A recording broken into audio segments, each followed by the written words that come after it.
Anda tengah mendengarkan KBR, radio berjaringan yang berpredikat terverifikasi oleh Dewan Pers. Saatnya Anda dengarkan Ruang Publik KBR yang dipersembahkan oleh Oxfam di Indonesia, didukung Asosiasi Pendamping Perempuan Usaha Kecil Mikro ASPUK. Halo, selamat pagi. Kita berjumpa kembali dalam Ruang Publik KBR bersama saya Rizal Wijaya, dan kali ini dipersembahkan oleh Oxfam di Indonesia didukung Asosiasi Pendamping Perempuan Usaha Kecil Mikro ASPUK. Dan tema kita hari ini, dukung dan beli produk UMKM mulai dari lokal. Baik saudara, seperti kita ketahui di Indonesia, usaha mikro dan kecil memiliki peran yang penting dalam mendukung perekonomian dan menciptakan lapangan kerja. Beberapa jenis usaha mikro dan kecil yang umum di Indonesia melibatkan berbagai sektor, termasuk perdagangan, jasa, pertanian, industri kreatif, dan lainnya. Indonesia memiliki mayoritas usaha atau industri skala mikro kecil dan bergerak di sektor makanan yang menurut data BPS mencapai 1,51 juta unit usaha pada tahun 2020. Sebagian besar UKM sektor makanan ini dikelola oleh perempuan. Angkanya mencapai 37 juta atau sekitar 64,5%. Sayangnya fenomena perubahan iklim yang terjadi akhir-akhir ini di Indonesia memiliki dampak yang lumayan ya untuk usaha kecil mikro. Berdasarkan laporan Pusat Krisis Kemenkes RI, selama bulan Juli hingga November 2023 terjadi bencana kekeringan yang terjadi secara serempak ya, dari Pulau Sumatera, kemudian Jawa, Kalimantan, Sulawesi, NTB, NTT, hingga Papua. Dan para pengusaha kecil mikro ini perlu dibekali pengetahuan yang tepat untuk menghadapi situasi ini. Seperti apa sih kiat pelaku usaha kecil mikro dalam mempertahankan dan memajukan bisnisnya dalam kondisi ini, dan apa saja tantangannya? Nah, kita pagi hari ini akan perbincangkan hingga pukul 10 waktu Indonesia Barat bersama dua narasumber yang terhubung secara virtual. Yang satu saya hadirkan dari Cilegon ya, Ibu Yohana selaku Project Manager The Kolaboratif ASPUK Oxfam di Indonesia. Selamat pagi, Kak Yohana. Selamat pagi, Mas Riza. Selamat pagi. Salam sehat selalu, Kak Yohana. Salam sehat, terima kasih. Baik, dari Ciledug ya, Kak Yohana. Saya tadi bilang Cilegon, mohon maaf. Sama-sama depannya Ci. Baik, berikutnya yang satu ini kita menyeberang ke Sulawesi. Ada Ibu Hajar, pemilik produk Sagumi. Selamat pagi, Ibu Hajar. Selamat pagi, Mas Risa. Kalau di Kendari, Sulawesi Tenggara, udah siang ya? Iya, sudah siang. Hampir siang lah. Sehat selalu Ibu Hajar. Terima kasih atas waktunya sudah bergabung ya. pagi hari ini di Ruang Publik KBR. Baik, dan kita juga disiarkan melalui 100 radio jaringan KBR di seluruh Indonesia dari Aceh hingga Papua. Dan nanti Anda yang ingin bergabung silakan bisa gunakan fasilitas telepon bebas pulsa ya di 0800 245 7893 atau WhatsApp juga boleh di 0812 118 8181 dan live chat YouTube Berita KBR atau mention ke Instagram @kbr.id. Yang pertama saya ke Kak Yohana terlebih dahulu. Mungkin sebelum kita berbincang lebih dalam gitu ya terkait tema kita hari ini, sebelumnya saya mau kenalan terlebih dahulu dengan ASPUK nih yang sudah mendukung program Oxfam di Indonesia. Boleh diceritakan apa itu ASPUK dan kapan berdirinya, kemudian tujuannya apa nih? Oke, ASPUK pertama kali itu di tahun 1994, sekelompok LSM yang peduli terhadap pemberdayaan perempuan usaha kecil mikro atau PUK Mikro, mereka menyelenggarakan Lokakarya sebagai upaya untuk pengembangan dari PUK Mikro tadi. Kemudian di tahun 97 dilakukanlah forum nasional yang kemudian menjadi cikal bakal setelah pergantian nama tentunya sehingga menjadi ASPUK yang ada hari ini. Sampai sekarang kami masih konsisten mendampingi perempuan usaha kecil mikro agar kuat, mandiri, setara, berkeadilan gender dan juga inklusif. Demikian Mas Rizal. Jadi sebarannya udah di seluruh wilayah di Indonesia atau di mana saja nih? Ya, betul. Aspuk itu NGO atau LSM nasional yang berada di 20 provinsi dengan 44 ada LSM lokal di 20 provinsi tadi, Mas Rizal. Baik. Nah, tentu banyak program yang sudah dilakukan ya oleh Aspuk. Nah, kira-kira boleh diberikan gambaran apa saja program unggulan yang sudah dibuat oleh Aspuk? Iya, baik. Jadi kita selalu mengatakan bahwa pintu masuk dari pemberdayaan perempuan itu adalah dari ekonomi. Bagaimana perempuan, komunitas mereka itu berdaya dan memiliki nilai dan juga bisa mensejahterakan diri mereka maupun keluarganya. Jadi Aspuk mendorong pemberdayaan ekonomi perempuan, UMKM yang berkeadilan gender tadi, inklusif, inovatif dan juga ramah lingkungan karena kita tahu apa yang kita alami hari ini merupakan kita sudah menjalani new normal karena adanya krisis iklim, perubahan iklim. Jadi Aspuk mendorong perempuan untuk menggali potensi lokal. Kita mengadaptasi model bisnis 3P itu people, planet, profit, yaitu usaha yang people itu yang memberikan manfaat bagi komunitas atau gampangnya membuka lapangan pekerja bagi orang sekitar kita. Lalu planet tentunya praktek-praktek usaha yang ramah lingkungan dan profit tentunya keuntungan agar usaha mereka berkelanjutan. Seperti itu. Oke, supaya lebih berdaya gitu ya, Kak Yohana ya. Baik, dan sekarang saya ke Ibu Hajar. Bu Hajar, ini Bu Hajar kan mempunyai usaha produk sagumi gitu ya. Bisa diceritakan Bu Hajar, usaha seperti apa nih yang sedang Ibu jalani saat ini? Jadi begini, usaha kami sekarang itu adalah usaha yang mengolah produk sagu menjadi aneka cemilan, ada biskuit. Jadi di sini yang kita olah itu bahan bakunya itu dari tepung sagu 100%. Kemudian dilakukan apa yang namanya diversifikasi. Jadi yang tadinya sagu itu hanya bisa diolah menjadi papeda, sejenis papeda. Kalau kami di Kendari itu namanya sinonggi, Mas. Jadi itu makanan tradisional khas Sulawesi Tenggara. Tetapi kami di sini mulai tahun 2016 kami mengolah sagu itu dengan berbagai varian rasa. Ada snack cookies dan ada keripik yang berbahan dasar dari tepung sagu. Produknya itu ada biskuit sagu coklat, ada crispy brownie sagu, ada kenteng sagu, kemudian ada chips sagu daun kelor. Aduh, langsung ngecas nih ya. Saya. Nanti mungkin di segmen berikutnya boleh dikasih contohnya ya. Iya boleh. Supaya saya bisa nyemil virtual. Kak Yohana juga pasti pengen ya. Oke, jadi ada berapa item nih sekarang yang dibuat dari tepung sagu ini? Kalau sebenarnya item dari produk kami itu yang masih dipasarkan sekarang itu sudah ada 4. Akan tetapi kita ke depannya akan ada varian baru lagi. Itu salah satunya untuk mendukung ketahanan pangan nasional kita. Selalu berinovasi ya Ibu ya, luar biasa loh. Wajib hukumnya untuk selalu berinovasi. Yes. Boleh tahu Ibu Hajar ini kan nggak mungkin sendirian ya Ibu Hajar ya mengerjakan ini semua usahanya ya. Ada berapa nih orang atau perempuan-perempuan hebat yang lainnya yang ikut dalam usaha Anda? Iya, di sini awalnya memang kita sudah berkelompok, Mas. Kita berkelompok itu ada sampai sekarang itu kita sudah ada 10 anggota kelompok, semuanya ibu-ibu yang dan rata-rata semua itu ibu-ibu sebagai kepala keluarga. Dan itu yang saya memang berdayakan. Yang saya lebih prioritaskan kepada ibu-ibu yang sebagai kepala keluarga. Jadi yang tadinya ibu para anggota kelompok itu mereka hanya masyarakat yang ya namanya lah anggota keluarga, kepala keluarga, mereka penghasilannya itu sangat minim. Kemudian bagaimana sih bisa dia menghidupi anggota keluarganya, anak-anaknya? Maka saya mengundang dan saya mengajak ke mereka bagaimana kalau kita bisa berkolaborasi membentuk suatu kelompok supaya nilai ekonomi sagu itu sendiri juga lebih meningkat.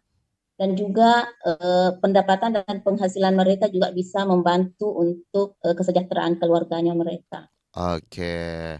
Ya, ini mungkin yang tadi sudah disinggung di awal oleh Kak Yohana ya. Jadi banyak perempuan-perempuan yang berdaya yang pada akhirnya seperti Ibu Hajar lakukan tadi yang sudah diceritakan juga. Ternyata ada 10 perempuan dalam satu kelompok itu ya, Ibu ya. Mudah-mudahan ini bakal terus berkembang ya, Ibu ya. Insya Allah. Baik, dan sebelum dilanjut saya akan terhubung terlebih dahulu dengan salah satu penelpon kami, pendengar kami dari Pariaman. Halo Pak Edi, selamat pagi. Silakan Pak Edi.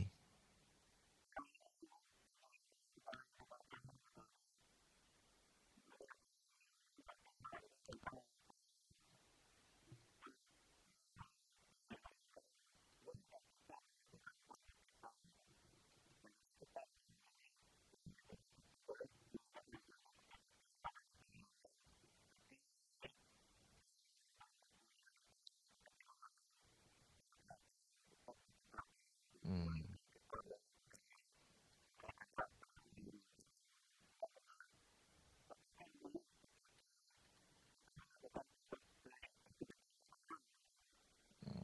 Dari kelompok juga, kelompok usaha di sana atau Bapak sendirian ini dalam menjalankan usahanya?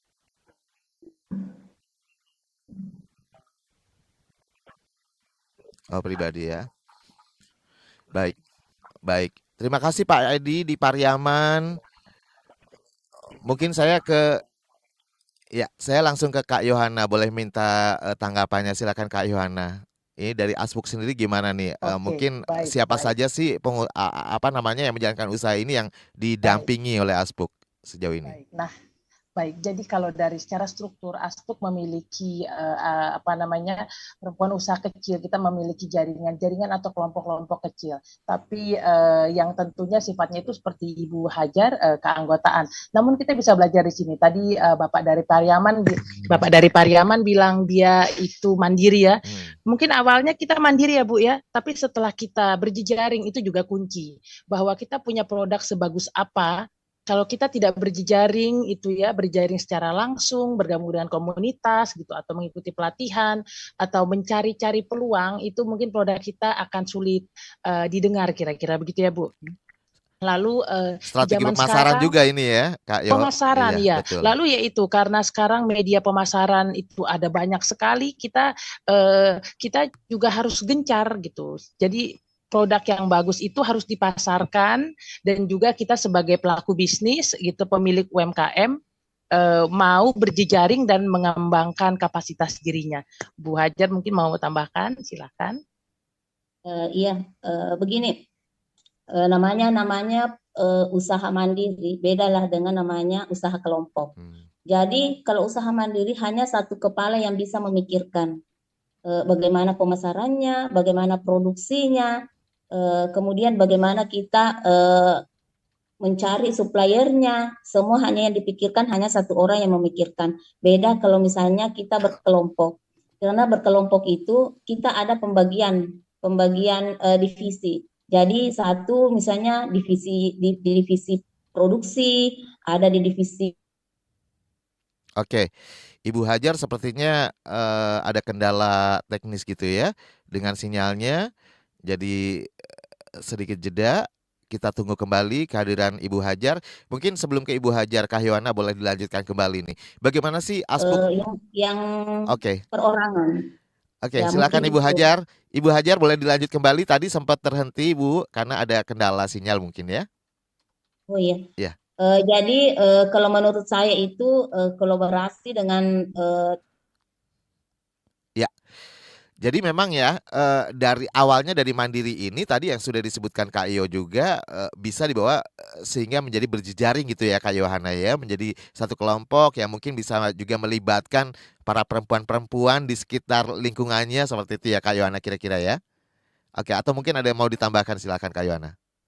Betul ya, Asbuk sendiri memang dalam pendampingannya kita ya seperti namanya sendiri kan perempuan ya, tapi Bapak tadi tidak tertutup kemungkinan dia untuk berusaha memberdayakan perempuan di sekitarnya, saudara-saudara perempuannya, seperti ya, Ibu Hajar tadi dia sangat mulia. Di sekitar kita banyak kepala rumah tangga perempuan seperti itu.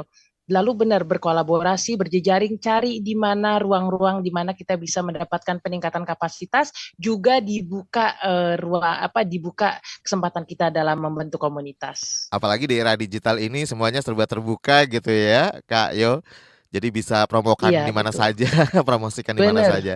Baik, ya kita tahan dulu sebelum kita nanti lanjut kembali setelah jeda iklan. Dan untuk Anda sekali lagi yang ingin bergabung seperti tadi dari Pariaman gitu ya, silakan Anda boleh gunakan fasilitas telepon bebas pulsa di nomor 0800 245 7893. Untuk WhatsApp di 0812 118 8181 dan live chat di YouTube Berita KBR. Saya akan kembali setelah jeda iklan berikut ini. Masih Anda dengarkan Ruang Publik KBR yang dipersembahkan oleh Oxfam di Indonesia, didukung Asosiasi Pendamping Perempuan Usaha Kecil Mikro ASPUK.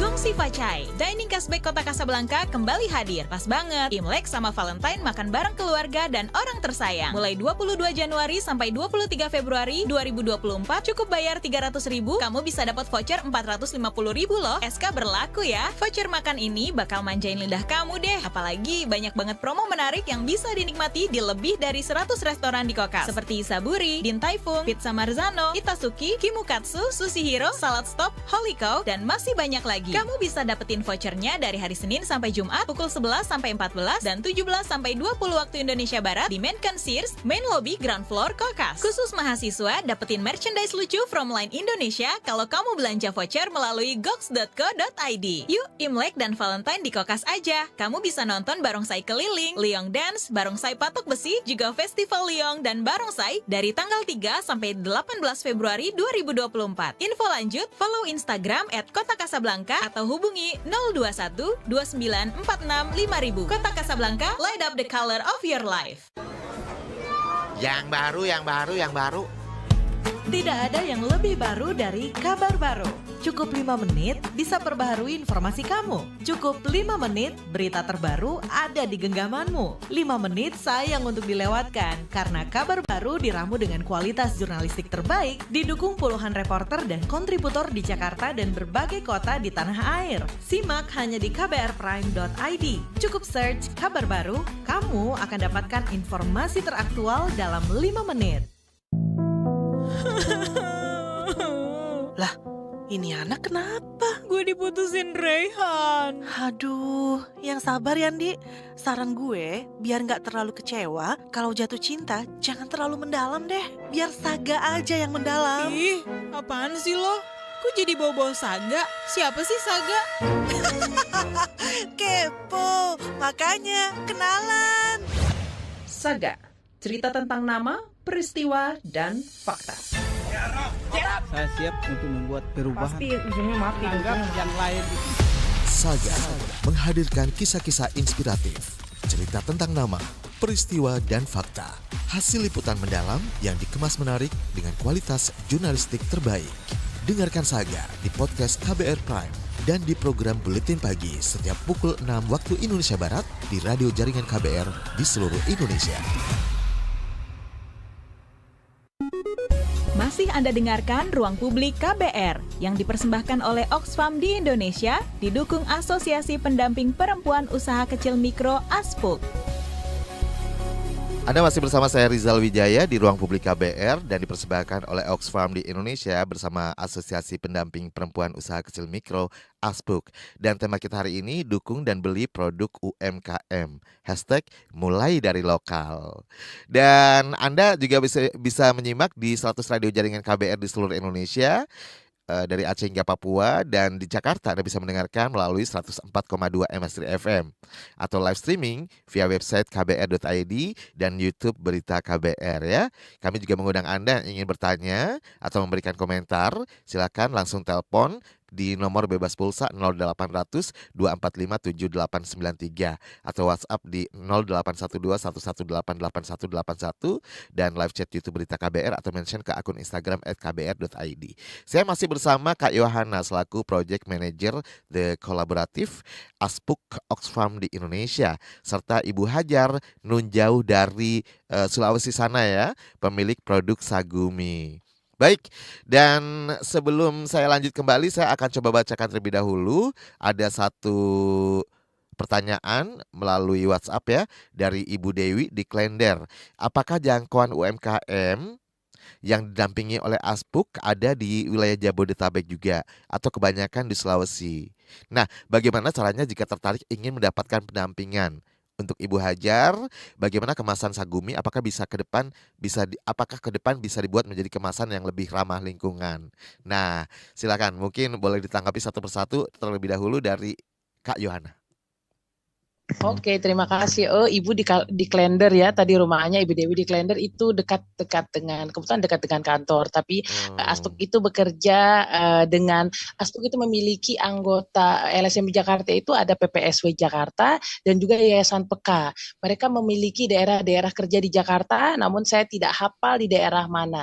Jadi mungkin bisa dilihat ke sekitar itu kalau ada ada dua nama LSM yang saya sebut tadi, Yayasan Peka maupun PPSW Jakarta, boleh dicari tahu bagaimana cara bergabung dengan komunitas. Tapi kita jangan hanya terpaku dengan katakanlah bergabung dengan Aspuknya gitu. Coba lihat di sekitar kita di RT RW, di kelurahan, siapa tahu ada komunitas-komunitas UMKM. Saya yakin fasilitas dari pemerintah Jakarta itu ya untuk pemberdayaan perempuan, UMKM, mungkin ada insentif-insentif atau program-program yang bisa diberdayakan Ibu Dewi. Demikian dari saya. Baik, demi kemajuan usaha Ibu Dewi juga ya, dan rekan-rekan di sana.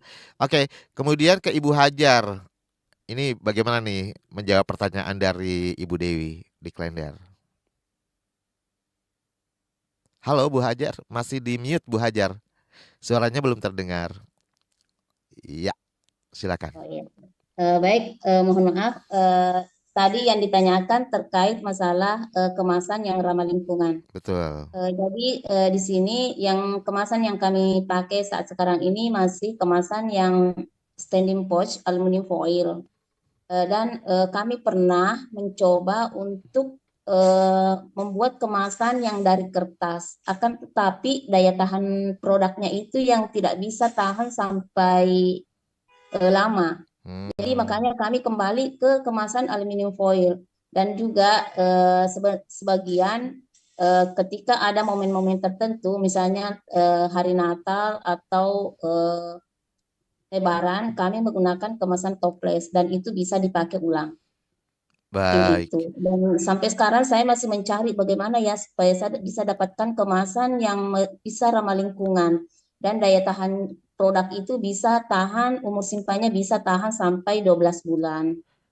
Ya. Iya, karena kalau terkait dengan kemasan ini akan berpengaruh juga terhadap kualitas dari camilan ini ya, Ibu Hajar ya. Iya, betul sekali, Mas. Jadi perlu Iya, dipikirkan. karena pernah saya coba menggunakan kemasan kertas, tapi itulah kembali lagi daya tahan produknya itu tidak bisa, umur simpannya tidak bisa lama. Jadi kan akan kembali ke daya, misalnya kepercayaan masyarakat ketika dia membeli dan saya klaim bahwa produk saya itu bisa tahan lama, ternyata ketika sampai di konsumen ternyata produknya sudah rusak. Oke. Jadi akan kembali lagi kepercayaan trust masyarakat ke produk kami. Baik. Iya. Jadi ini produknya udah kemana-mana ya Ibu Hajar ya? Iya, kalau produknya itu kita sudah pernah kirim juga ke Belgia, Wow. ke Jepang, ke Malaysia, ke Singapura. Tapi Ini kemarin saya dapat lagi calon buyer, dia minta kirim sampel ke sana ke Singapura. Oke. Jangan lupa ke KBR Iya. juga ya Ibu Hajar. Iya, Ya, Mas Silakan Riza, Kak Yohana. ya, aku ingin menambahkan sedikit Siap. benar dalam sebuah produksi cemilan seperti Bu Hajar ini ada rantai produksinya ya. Jadi memang kalau kemasan itu tuh yang paling sulit, memang kita mencari alternatifnya ya Bu. Ibu Hajar dan tim sudah mencari alternatif terbaik yang mana untuk menjaga kualitasnya. Tapi di rantai produksi itu kita bisa mengadaptasi gaya-gaya cara-cara yang ramah lingkungan. Tadi Ibu memberikan opsi bikin toples, itu sudah bentuk kepedulian UMKM bahwa mereka memberikan pilihan kepada konsumen seperti itu. Bagaimana mereka bisa mendapatkan produk juga diproduksi Ibu Hajar maupun UMKM lain, kita bisa mencoba membuatnya seramah lingkungan mungkin. Jadi ada banyak cara bagi pelaku UMKM untuk mencari jalan hijaunya kira-kira. Oke, tapi memang selalu ada inovasi yang sudah dilakukan oleh Ibu Hajar dan juga rekan-rekan di sana ya, sehingga sudah dipikirkan juga nih terkait dengan kemasan yang lebih ramah lingkungan ini ya Ibu Hajar ya. Oke, Ya, betul. kemudian saya ke Kak Yohan lagi. Kak Yohan, saya penasaran ini proses pendampingan seperti apa sih tahapannya yang mungkin dilakukan oleh Aspuk sejauh ini terhadap para pelaku UMKM ini? Oke, kalau kami sebagai LSM pendampingan itu dilakukan tentunya jikalau kita mendapatkan program seperti itu. Bersama dengan Oxfam, kami kalau dengan Oxfam itu tidak di proyek bersama Oxfam ya, itu tidak langsung kayak atau menyasar ke UMKM-nya juga, maupun dengan katakanlah proyek bersama kementerian. Tapi sebagai contoh pemberdayaan perempuannya, proyek dengan Oxfam, Aspuk memiliki 2 proyek, Fair for All, yaitu untuk bicara di Fair for All di 3 daerah, di Takalar, Morowali, dan Konawe Utara. Tujuannya untuk meningkatkan dukungan kolaborasi bersama perusahaan, pemerintah, dan organisasi masyarakat sipil dan mewujudkan rantai nilai yang adil, gender, inklusif, dan berkelanjutan. Bicara rantai nilai, tentunya kita bicara juga tentang praktek-praktek bisnis kan ya. Lalu sementara proyek kolaboratif itu untuk mempromosikan atau membagikan pengetahuan tentang apa itu perubahan iklim, apa dampak yang kita rasakan, dan mitigasi atau inovasi apa yang bisa kita lakukan untuk meminimalisir dampak tersebut, menggali potensi lokal agar tetap berdaya. Lalu contoh lain bagaimana tadi ya memberdayakan UMKM ya, katakan kita punya program juga bersama Kemen PPI, bersama LSM anggota Aspuk di daerah, itu pelatihan kewirausahaan, yaitu dalam kurung termasuk UMKM di situ bagi perempuan korban kekerasan. Jadi kita mencari umumnya komunitas dampingan Aspuk itu adalah adalah masyarakat rentan gitu, berada di daerah kecil, merupakan korban kekerasan seperti itu, kepala rumah tangga, ibu kepala rumah tangga, dan sebagainya. Kita masuk dari pintu program, lalu pemberdayaan, sehingga mereka bisa lebih mandiri. Oke, jadi memang ada pelatihan juga ya Kak Yohana ya. Pelatihannya boleh diberikan gambaran seperti apa kalau misalnya untuk Ibu Hajar dan teman-teman di Sulawesi? Nah, ya kebetulan, Ibu Hajar nanti bisa cerita pelatihan yang Ibu Hajar sendiri. Saya punya pengalaman tentang apa namanya yang ada kaitannya juga dengan perubahan iklim. Jadi di Konawe Utara itu mereka hidup di daerah sawit. Lalu karena tentunya pembukaan lahan sawit kan itu alih fungsi hutan, kira-kira begitu, deforestasi. Dicari bagaimana caranya agar mereka bisa memberdayakan sekitar. Lalu kita lihat dari sawit itu ada tangkos. Tangkos itu tandan kosong sawit. Itu diolah bisa menjadi pupuk organik. Lalu ibu-ibu di sekitar sana, kita punya pupuk organik, terus kita apain nih kira-kira? Oh ya, kita jadikan buat tanaman sayur. Saya lihat sendiri tanaman sayur itu gumus gitu loh, subur sekali gitu. Ibu itu jual, ibu itu dapat uang dirinya sendiri. Lalu satu lagi contoh di pesisir di Takalar gitu. Musim air laut yang tidak tentu, gelombang pasang kira-kira begitu ya. Nah, ikan jadi kadang banyak, kadang tidak. Nah, ketika ikan banyak, pelatihan inovasinya adalah bagaimana memperpanjang usia ikan tersebut. Salah satunya dengan abon, kira-kira begitu. Kita memberikan pelatihan mengolah bahan segar, memiliki nilai yang lebih memiliki nilai dan juga berumur panjang. Silahkan. Oke, karena gimana pun juga perubahan iklim memang ini datang dan tidak bisa dicegah gitu ya. Artinya untuk saat ini secara langsung dicegah nggak bisa gitu ya. Makanya perlu juga penyadaran kepada masyarakat termasuk para pelaku UMKM ini supaya mereka tetap bisa menghadapi tantangan dari dampak perubahan iklim ini sendiri ya, Kak Yohana. Nanti saya juga penasaran nih, pengen tahu bagaimana sebenarnya dampak yang dialami secara langsung kepada pelaku UMKM ini dari ancaman krisis iklim ini. Tapi sebelumnya saya akan bacakan terlebih dahulu satu pertanyaan dari Eva Chan melalui YouTube. Keren sekali ternyata sagu bisa banyak varian makanannya ya, saya baru tahu. Tapi saya ingin tanya ketika ambil sagu, pohonnya apakah ditebang, seperti apa prosesnya, bagaimana cara memelihara kelestariannya. Oke, jadi ini terkait dengan konteksnya lingkungan juga ya. Baik, tapi jawabannya nanti ya Ibu Hajar setelah jeda iklan. Saya akan lagi-lagi mesti jeda. Mohon maaf Ibu-ibu. Dan saya masih tetap bacakan beberapa pertanyaan yang sudah masuk melalui WhatsApp juga di 0812 1188 1181 dan melalui live chat YouTube Berita KBR serta Instagram @kbr.id. Saya akan kembali setelah jeda iklan berikut ini.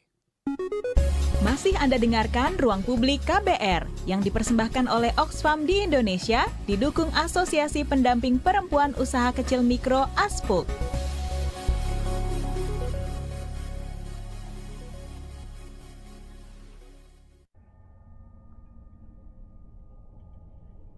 Hello, everyone. Death is just around the corner.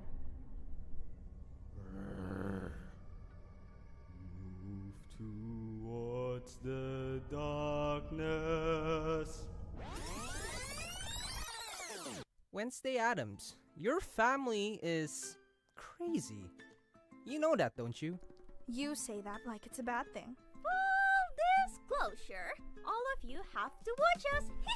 The Addams Family Musical Theater Production. First time showing in Indonesia.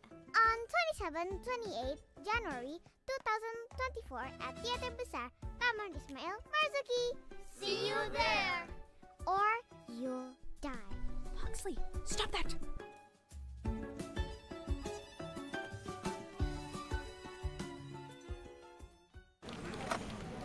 Lu nyari apa sih? Sibuk amat dari tadi. Duit gue nih hilang, padahal udah dimasukin dompet. Ada tuyul kali ya? Hus, jangan asal lo ya. Bukannya tadi lo jajan kopi, ikut PO seblak, sama nitip gorengan ya? Hah? Masa? Kok bisa gak sadar ya? Bocor alus tuh, lo kudu disiplin keuangan makanya. Dengerin deh Uang Bicara, podcast dari KBR Prime yang ngebahas soal ekonomi dan literasi keuangan. Cocok banget buat anak muda kayak kita. Nah, sama nih kayak dengan self reward. Lo dengerin di mana? Di kbrprime.id. Oke deh, gue dengerin. Tapi jajan kopi sore ini gue pinjem lo dulu ya. Astaga. Uang Bicara, menavigasi kamu supaya tetap cuan dari KBR Prime. Buat kamu yang always hektik, apalagi di kantor yang toksik, working gak ending-ending, ditambah si bos yang grumpy, bikin salty. Apaan tuh artinya, Neng? Artinya si bos cerewet dan bikin bosen. Oh. Join yuk di KBR Pagi, siaran pagi radio paling update, menghadirkan berbagai informasi yang paling update dan terkini, ditambah playlist yang lit and chill. Apaan lagi ini artinya, Neng? Ih, rese. Artinya keren dan menyenangkan. Oh iya. Simak KBR Pagi setiap Senin sampai Jumat, mulai pukul 7 pagi, di radio jaringan KBR dan podcast kbrprime.id. Masih Anda dengarkan Ruang Publik KBR yang dipersembahkan oleh Oxfam di Indonesia, didukung Asosiasi Pendamping Perempuan Usaha Kecil Mikro ASPUK. Saat ini Anda masih mendengarkan Ruang Publik KBR yang dipersembahkan oleh Oxfam di Indonesia bersama ASPUK ya. Dan tema kita hari ini dukung dan beli produk UMKM, #mulai dari lokal. Baik, dan selain Anda bisa mendengarkan di 100 radio jaringan KBR di seluruh Indonesia dari Aceh hingga Papua dan juga di 104,2 MS3 FM Jakarta, Anda juga bisa mendengarkan siaran ini secara utuh nanti ya, tanpa iklan. Pokoknya utuh di podcast KBR Prime. Jadi Anda langsung search saja podcast KBR Prime dan klik Ruang Publik. Oke? Baik, dan saya masih bersama dengan Kak Yohana selaku Project Manager The Collaborative Asbuk Oxfam di Indonesia. Kemudian bersama Ibu Hajar, pemilik produk Sagumi Kendari, Sulawesi Tenggara ya. Dan tadi sebelum jeda saya sudah membacakan satu pertanyaan dari Eva Chan. Ini terkait dengan bagaimana proses pengambilan sagu ini ya. Apakah dengan menebang pohon juga, bagaimana cara memelihara kelestariannya? Silakan, mungkin bisa diceritakan Ibu. Jadi begini, proses pengolahan sagu itu awalnya itu pohonnya ditebang. Itu usia sagu itu sekitar Halo? itu pohonnya ditebang, kemudian dibuka kulitnya, dipotong-potong, kemudian dibuka kulitnya juga, dan batang bagian dalamnya itu diambil, dipotong-potong, dibelah, kemudian diparut. Dan diparut, setelah diparut itu disiapkan air yang banyak supaya Halo, Ibu Hajar, sayang sekali Ibu Hajar, suaranya putus-putus ya. Iya, kurang stabil. Ya, boleh diulang ya. Boleh diulang. Ya. Oh iya, begini proses pengolahan batang sagu itu menjadi sebuah pati itu awalnya sagunya itu ditebang, kemudian dikupas kulitnya. Setelah itu batang yang bagian dalam itu dibelah, dipotong-potong, kemudian diparut dengan menggunakan mesin, kemudian disiram dengan air sebanyak mungkin supaya patinya itu keluar. Setelah itu diendapkan. Nah, setelah beberapa hari, setelah hasil endapan itu, kemudian disaring di dalam karung, kemudian untuk menghilangkan sisa-sisa airnya. Nah, setelah itu barulah dilakukan proses penyaringan yang berkali-kali, kemudian menghasilkan tepung sagu yang putih. Dan setelah itu dijemur, dan setelah jemur sekitar 3 hari, barulah menghasilkan tepung sagu yang sebelumnya digiling terlebih dahulu. Nah, di sini pohon sagu itu sangat bermanfaat sebenarnya, hampir dibilang sama dengan pohon kelapa, karena kulitnya yang tadi, kulit yang sudah dikupas tadi itu bisa dijadikan sebagai dinding. Oh, oke. Bisa dijadikan sebagai dinding rumah bagi masyarakat daerah sekitar. Kemudian juga daunnya itu bisa digunakan untuk atap, bisa digunakan sebagai atap. Kemudian pelepahnya juga bisa dijadikan sebagai dinding rumah. Dan ampas-ampas dari sagu itu, batang sagu itu sendiri yang tadi dihasilkan dari proses pemarutan itu bisa dimanfaatkan sebagai wadah tumbuhnya jamur. Wow. Jamur tiram. Dan itu ditebangnya itu bukan berarti akan menghilangkan pohon sagu itu sendiri. Nah, di sini keunggulan dari pohon sagu itu bahwa satu pohon itu bisa menghasilkan anakan menjadi bisa sampai 5 anakan. Dan itulah yang nanti yang akan terus berkembang sampai beberapa tahun kemudian. Dan boleh dikata pohon sagu itu tidak mencemari lingkungan. Karena justru dia akan menyimpan cadangan air untuk pada masa krisis air yang seperti yang baru-baru ini terjadi.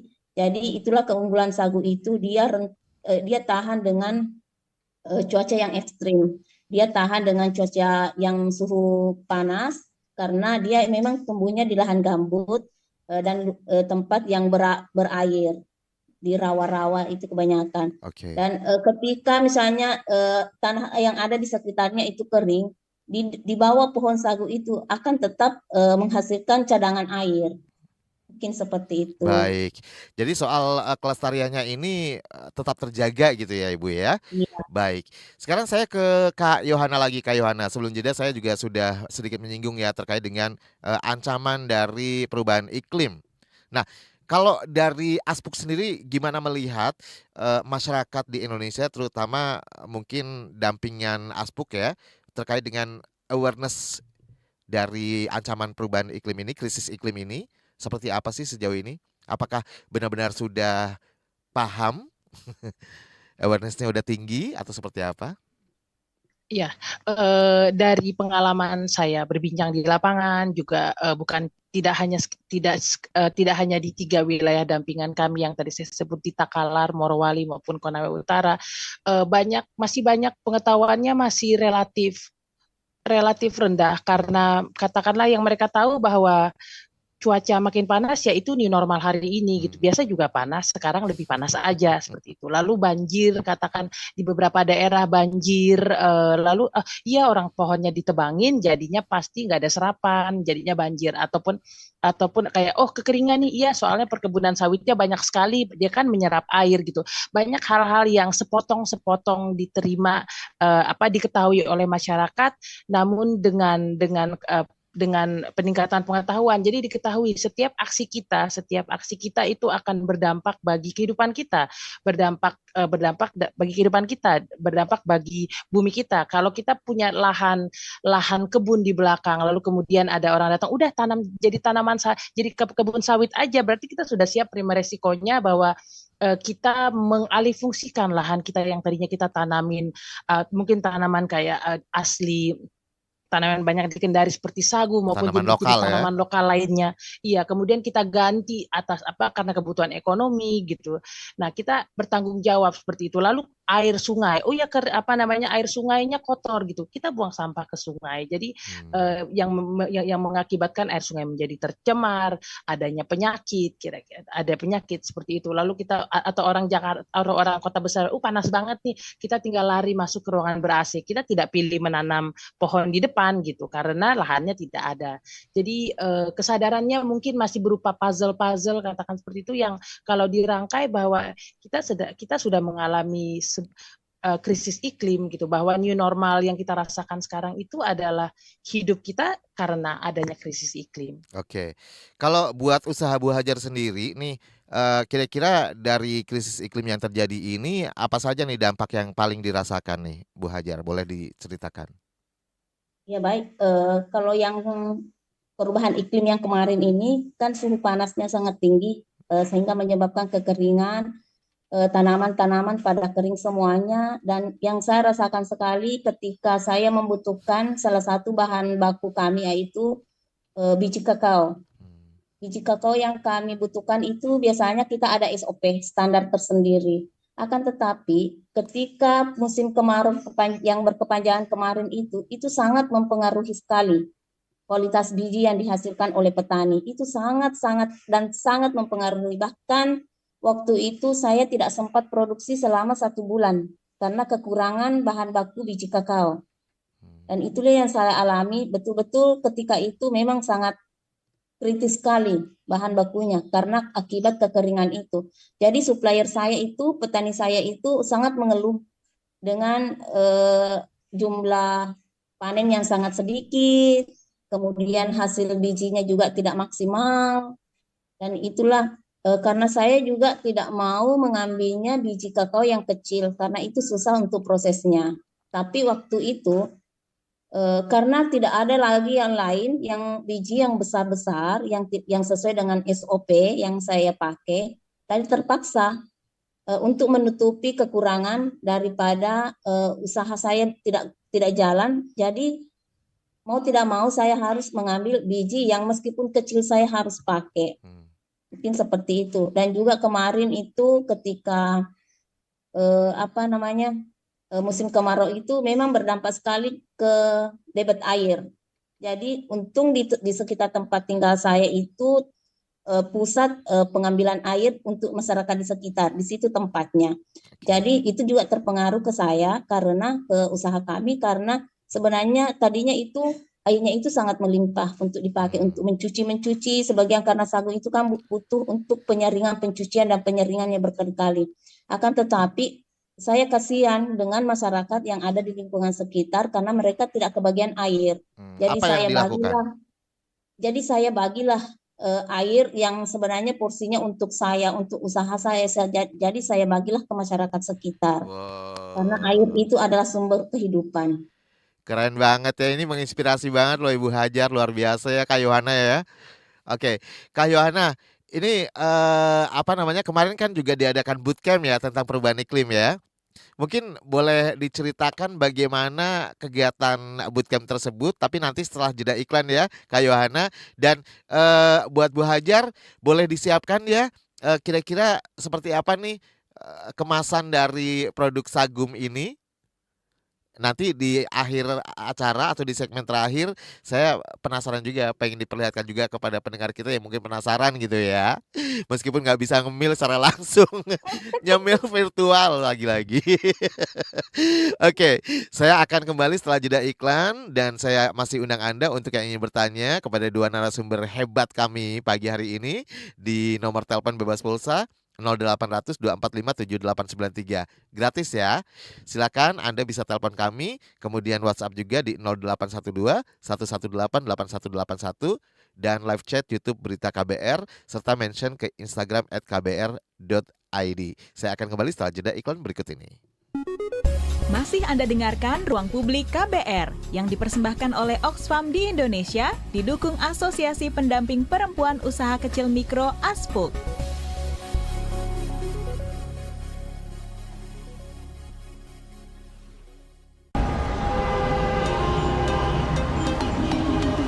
Jalanan macet, gak masalah tuh.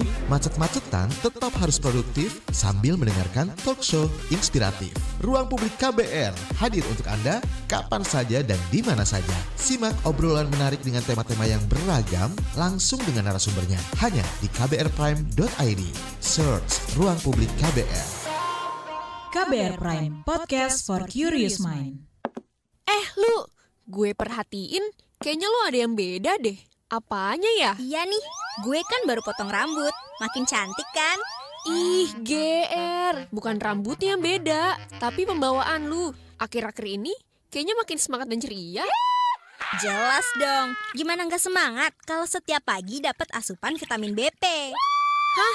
Vitamin BP? Apaan tuh? Itu loh, BP, buletin pagi. Bisa aja Lulu, bener banget. Buletin pagi asupan paling pas di pagi hari. Dapatkan berita-berita terhangat di pagi hari setiap Senin sampai Jumat pukul 6 pagi hanya di radio jaringan KBR di seluruh Indonesia.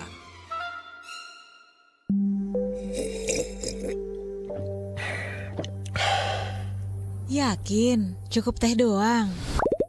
KBR Sore, siap menjadi teman sore hari kamu, biar kamu gak kesepian. Dapatkan rangkuman perkembangan berita terpenting di sore hari dari bidang politik, ekonomi, sosial, budaya, dan olahraga dari dalam dan luar negeri.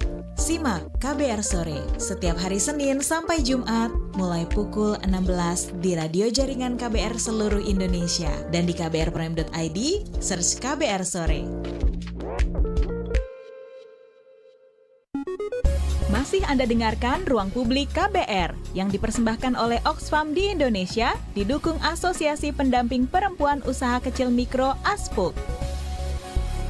Kita sampai di bagian akhir Ruang Publik KBR pagi hari ini bersama saya Rizal Wijaya dan tentunya masih membicarakan tentang dukung dan beli produk UMKM, hashtag mulai dari lokal ya, dan masih disiarkan di 100 radio jaringan KBR di seluruh Indonesia dari Aceh hingga Papua.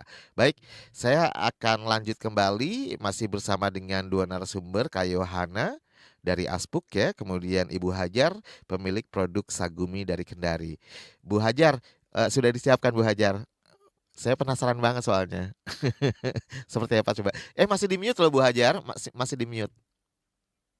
Yes. Oke. Jadi di sini itu yang varian apa, Ibu? Ada varian, ada namanya brownies. Wow. Crispy brownies sagu. Jadi produknya seperti ini. Waduh. Ngetes ini. Ini yang best seller. Ini yang best seller yang kita sudah pernah kirim sudah 3 kali pengiriman ke Belgia. Wow, luar biasa. Jadi kalau pokoknya kalau yang di semuanya deh, kalau sudah coba pasti dia akan beli.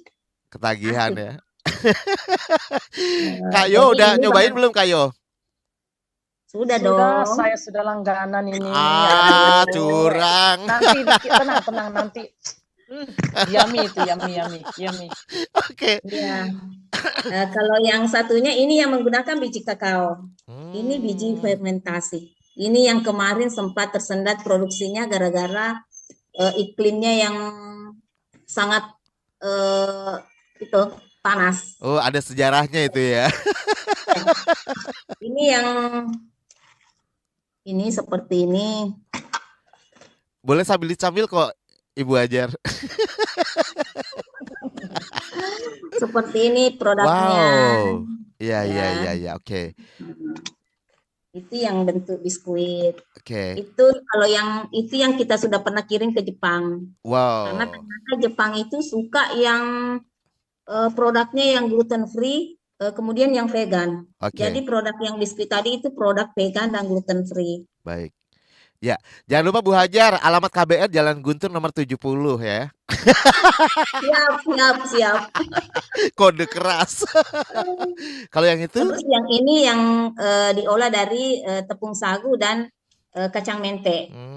Kebetulan kita di Sulawesi Tenggara itu sangat melimpah kacang mentenya juga selain sagu. Oke. Jadi produknya itu sejenis cookies. Baik. Cookies.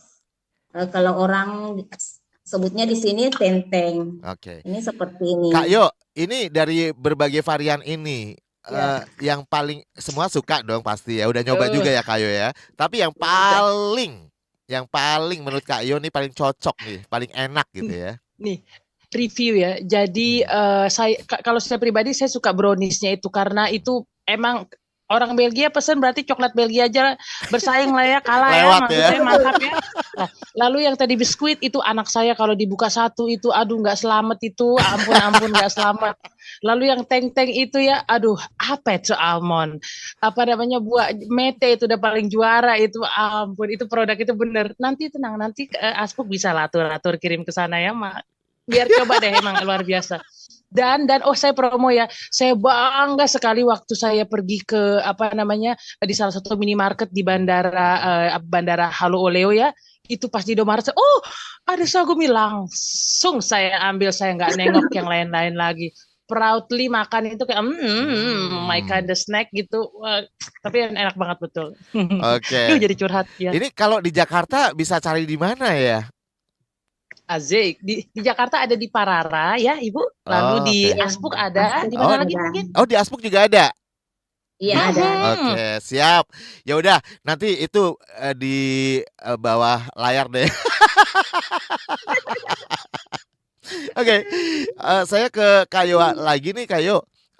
Bagaimana mungkin dari Aspuk sendiri nih adakah rekomendasi ya kan kepada para pengusaha gitu ya, para pelaku UKM ini untuk menghadapi perubahan iklim ini yang terjadi ya memang setiap hari hampir kita rasakan gitu ya. Iya, betul. Seperti apa nih? Betul. Inovasi. Seperti Ibu Hajar bilang tadi, inovasi ya. Inovasi mau beradaptasi dan mencari keunggulan sekitar. Ibu Hajar bilang tadi, mete, juga sagu banyak di sekitar kita, pakai itu. Pakai yang ada di dekat-dekat kita. Di Konawe Utara, dia tahu karena adanya pupuk tangkos, tanakan subur, tanam sayur yang banyak. Itu juga menjadi bisa menjadi sumber penambahan pendapatan, juga meningkatkan gizi keluarga dan juga komunitas sekitar. Komunitas sekitar nggak harus nunggu sayur dari kabupaten sebelah, langsung konsumsinya lokal, emisinya rendah, kira-kira seperti itu. Lalu Ibu Hajar juga tadi inspiratif sekali, dia bagi air ke sebelahnya gitu loh. Saya yakin Ibu Hajar tuh bukan industri besar yang menyerap air dengan ganasnya seperti itu ya, tapi dia punya kepedulian.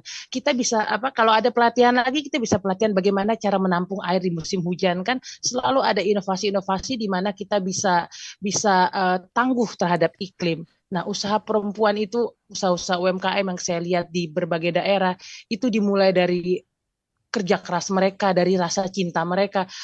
Makanya hasilnya tuh enak-enak, jarang itu yang nggak enak, ampun deh. Makanya kita tuh dukung produk lokal gitu. Di marketplace besar itu ada banyak jargon-jargon beli produk lokal, tapi selokal apa sih? Langsung ke jantung hatinya kita gitu. Dekat rumah saya main ke minimarket lagi, ada lagi produk lokal, happy-nya luar biasa. Saya pribadi saya ajari diri saya, kalau beli cemilan tuh saya ambil produk lokal yang dekat rumah saya gitu, biar semuanya berdaya gitu. Oke. Harga mahal nggak apa-apa, kerja keras mereka, ada kerja keras mereka di situ, ada pertanggungjawaban mereka terhadap komunitas maupun alam di situ. Jadinya, aduh, saya salut Oke. sekali dengan para perempuan maupun pelaku. Iya, kalau ada yang lokal kenapa tidak gitu kan. Jadi masyarakat juga mulai Betul. sekarang mungkin sebelum nyemil yang Iya. lain-lain ya camilan lokalnya dulu kali ya. Oke, kemudian tadi sebelum jeda juga saya ini sampai kelupaan deh soal bootcamp. Iya, Bootcamp tentang perubahan baik. iklim. Boleh diceritakan sedikit saja karena waktunya terbatas gitu ya, Kak Yo. Baik, sedikit saja. Jadi Aspuk mengundang 5 perempuan dan anak muda dampingan kami untuk mendapatkan pelatihan pengetahuan tentang apa itu perubahan iklim. Dari mereka seperti biasa datang dari daerah dengan membawa tantangan tadi ya, keluh kesahnya. Tapi banyak peluangnya juga, seperti Ibu di Morowali Utara, di komunitasnya itu banyak itu kerang meti, Ibu. Kerang meti lalu dibuat menjadi sebuah produk. Jadi mereka tidak hanya, meskipun mereka digempur pertambangan di kiri dan kanan, sungai mereka debitnya turun dan segala macam, tapi kerang meti masih ada, masih bisa diambil untuk diberdayakan. Lalu yaitu tadi dengan ketika diolah menjadi bahan lain, maka lebih panjang usianya. Dan juga inovasi tentang itu. Kita tahu arisol rogut atau makanan-makanan apa diganti isinya meti, nugget meti segala macam. Jadi kita bisa mendapatkan bahan pangan lokal yang bergizi, yang dekat dengan kita. Oke, jadi kadar gizinya tetap diperhatikan juga gitu ya untuk kesehatan kita. Baik, dan yang terakhir untuk closing statement juga, saya sambil ngebayangin makan sagumi ini jadinya agak sampai lupa waktu deh. Bu Hajar, Bu Hajar, boleh tahu Bu Hajar, mungkin ada tips yang bisa dibagikan kepada pendengar KBR dan juga para perempuan-perempuan yang berdaya gitu ya, para pelaku UKM ini untuk tetap bertahan di tengah kondisi krisis yang sangat luar biasa ini. Silakan. Jadi kalau yang saya pelajari selama ini, tips-tips yang saya lakukan selama ini untuk tetap bertahan dengan kondisi seperti ini adalah kita harus berkolaborasi. Jadi kita tidak bisa berjuang sendiri. Tanpa adanya kolaborasi kita tidak bisa kuat. Kemudian yang berikutnya adalah inovasi. Kita tidak boleh stagnan dengan produk yang sudah ada. Jadi kita harus melakukan inovasi tertentu supaya bisa para konsumen lokal atau para konsumen masyarakat Indonesia itu tidak hanya akan merasa bosan ketika dia akan mengkonsumsi yang itu saja. Jadi karena memang kehidupan dinamis gitu ya, dinamis, kemajuan teknologi dan sebagainya. Ya. Kemudian kita harus selain inovasi juga pemasarannya. Kita harus melek dengan teknologi. Jadi kita sekarang tidak harus hanya memasarkan secara offline. Jadi kita wajib untuk mempromosikan produk kita baik di online maupun di offline maupun di online. Ibu TikTokan juga Ibu Hajar sama teman-teman ikut TikTokan juga ya sambil promosiin sambil joget-joget gitu ya. Kalau saya sih bukan, tapi anak-anak muda yang saya ini, anak-anak muda yang saya gerakkan untuk bisa TikTokan yang sambil makan-makan sagumi, TikTok sambil makan-makan sagumi. Baik. Kemudian dan itulah yang saya bilang tadi, kita harus kolaborasi. Jadi saya tidak bisa karena anggota saya kan rata-rata orang tua. Jadi saya kolaborasi juga dengan anak-anak muda. Siap. Jadi ketika ada mahasiswa di sini kan saya hampir setiap hari kedatangan mahasiswa untuk ambil data penelitian dengan tugas kampusnya mereka. Jadi syaratnya itu saya mempersyaratkan dia harus memfollow IG saya, kemudian dia men-share ke teman-temannya. Baik. Dan juga dia harus mempromosikan produk saya juga. Seperti itu. Siap, Ibu Hajar. Nah, Kak Yo, sedikit saja closing statement. Apa yang ingin disampaikan nih? Kita di closing statementnya kita dukung produk UMKM, beli produk lokal, kita dukung perempuan-perempuan yang berdaya mulai dari lokal. Terima kasih. Oke, terima kasih sekali atas waktunya Kak Yohana selaku Project Manager The Kolaboratif Aspuk Oxfam di Indonesia dan sekaligus Ibu Hajar pemilik produk Sagumi dari Kendari, Sulawesi Tenggara ya. Saya sangat bangga sekali bisa berbincang dengan perempuan-perempuan yang sangat menginspirasi ini. Sekali lagi terima kasih, maju terus usahanya Ibu Hajar dan Kak Yoh juga sukses terus. Saya Rizal Wijaya dari Ruang Publik KBR, pamit, salam. Baru saja Anda dengarkan Ruang Publik KBR yang dipersembahkan oleh Oxfam di Indonesia didukung Asosiasi Pendamping Perempuan Usaha Kecil Mikro Aspuk.